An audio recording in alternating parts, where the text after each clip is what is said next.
બનાસકાંઠાના અંબાજી ખાતે ગુજરાત રાજ્ય fair price shop and kerosene licence holder એસોસિએશનનું મહાસંમેલન યોજાયું। કેબિનેટ મંત્રી રમણભાઈ સોલંકી અને ગુજરાત ફેરપ્રાઇઝ શોપ પ્રમુખ પ્રહલાદ મોદીની ઉપસ્થિતિમાં 1700થી વધુ રેશન ડીલર્સ એકત્રિત થયા।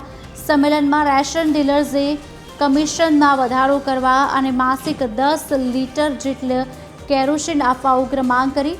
કેબિનેટ મંત્રીએ બાકીના પ્રશ્નોના સુખદ અંતની ખાતરી આપી, સાથે જ જનતાને પેટ્રોલ, ડીઝલ કે ગેસ બાબતે અફવાઓથી દૂર રહેવા અપીલ કરી। કે લોગિંગ બાબતે જો આકસ્મિક કારણોથી દુકાનદાર હાજર ન રહી શકે તો વ્યવસ્થા ખોરવાઈ જાય। આ ન ખોરવાય માટે કુટુંબના એક વ્યક્તિને લોગિંગ કરવાનો અધિકાર મળે, એ પણ અમારી માગણી છે। સરકાર તરફથી સહાનુભૂતિપૂર્વક વાતચીત ચાલુ છે। 97% જે 20,000 મિનિમમ કમિશન માટે લક્ષ્મણ રેખા છે એ પણ હટાવવાની અમારી માંગ છે જ। સમય આવે એનો નિકાલ થશે।